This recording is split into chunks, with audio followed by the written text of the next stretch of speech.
আমার সৌদির মালিক প্রতিনিয়তই আমার সাথে এই ব্যবহারগুলো করে।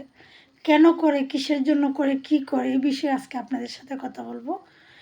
হ্যালো গাইস, আসসালামু আলাইকুম। দেশ ও প্রবাসী কলিজার ভাই বোনরা সবাই কেমন আছেন? আমি সৌদি প্রবাসী হেলেনা ইসলাম ভালো আছি।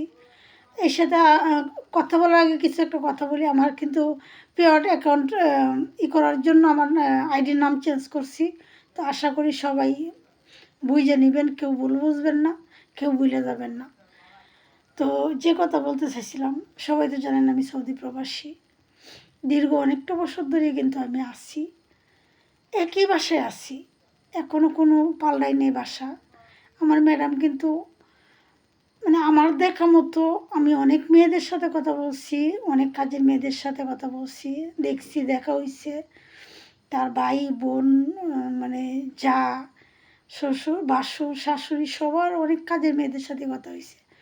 আমার ম্যাডামের মতো ব্যবহার, চরিত্র আদৌ পর্যন্ত কেউ বলে নেই। আমরা তো কাজের মেয়েরা সব একসাথে বড় মানে মিললে কার মালিক কেমন, কার ম্যাডাম কেমন, আমরা এসব বিষয়ে বেশি আলোচনা করি।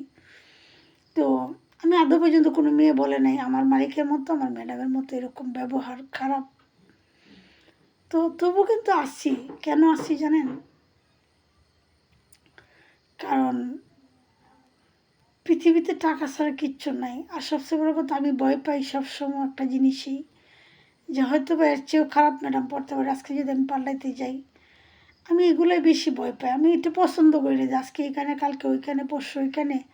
আমি এটা এভাবে অভ্যস্ত হইতে চাই না। আমি এটা ভয় পাই খুব।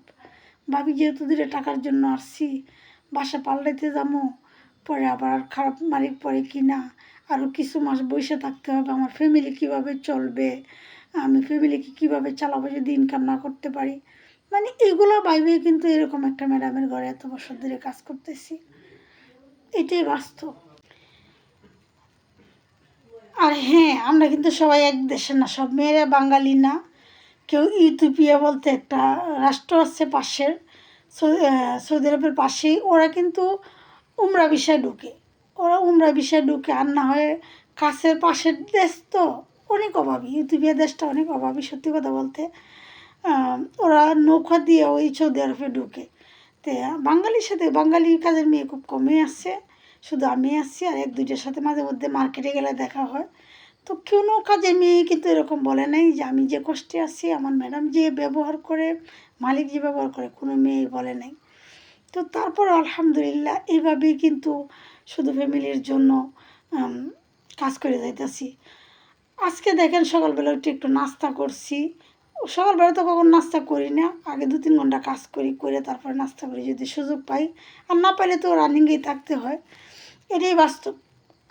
আমি এভাবেই কিন্তু এত বছর ধরে প্রবাসের জীবন কাটাইতেছি, যে নাস্তা করার সময়টাও পাই না, কিন্তু তারপরেও কিন্তু কখনো কোনো প্রতিবাদ করি না, কোনো কথা বলি না।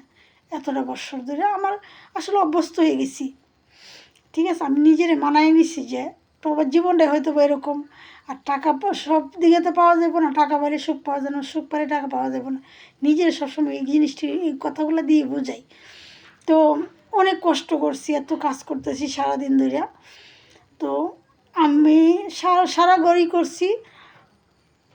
যে রুমে আমরা বাংলাদেশে বলে ড্রয়িং রুম, আর সৌদি আরবে বলে সালা, মানে মেহমান যে রুমগুলোতে বসে, তো ওই রুমে একটা গ্লাস রেখে দিছিল যে মালিককে, আমি এটা খেয়াল করি নাই। সারা রুম গুছাইছি, কিন্তু গ্লাসটা যে রয়েছে আমি এটা দেখি নেই, এটা সরাইও নাই। ঠিক আছে, তো আমি চলে আসছি আমার মতো, আমি কাজ টাজ কইরা। মালিক হঠাৎ করে আসছে, আসার পরে এটা কীভাবে জানি দেখছেন আমার ম্যাডামে তো আবার এগুলো দেখায় কোথায় কাছে ঝগড়া করার জন্য, এই দেখাইছে আমি জানি না।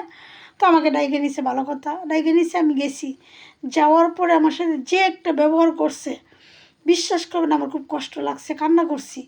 মানে এমন ভাষায় ব্যবহার করছে, মানে ভাষাগুলো দিছে, মানে আমি সহ্য করতে পারিনি, কান্না করছি। এইগুলো প্রতিনিয়তই আমার সাথে করে আমার সৌদি আরব মালিক, সৌদি আরব মালিক কিংবা আমার ম্যাডাম। করলেও কী হবে, আমি মনে নিই না এগুলো, মনে রাখি না এগুলো, ভাবি না, মনের ভিতরে গীতি না। কারণ ওই যে গরিব হয়েছি, টাকার জন্য কষ্ট করতে হবে, সব দুঃখ কষ্ট সহ্য করে পরে কাজ করতে হবে, সব সময় এগুলাই ভাবি। বাকিটা আল্লাহর ইচ্ছা, কতদিন ধৈর্য শক্তি আল্লাহ পাক রাখে জানি না। তো সবাই দোয়া করবেন যেন আরও ধৈর্য ধরে আরও কিছুটা মাস কিছুটা বছর যেন প্রবাসে কাটাইতে পারি। সবাইকে অসংখ্য ধন্যবাদ আমার ভিডিওটা ধৈর্য সহকারে দেখার জন্য। সবাই ভালো থাকবেন, সুস্থ থাকবেন। বিশেষ করে আমার প্রবাসী কলিজা ভাই বোনদের জন্য অন্তরে অন্তঃস্থল থেকে অনেক অনেক দোয়া ও ভালোবাসা রইল।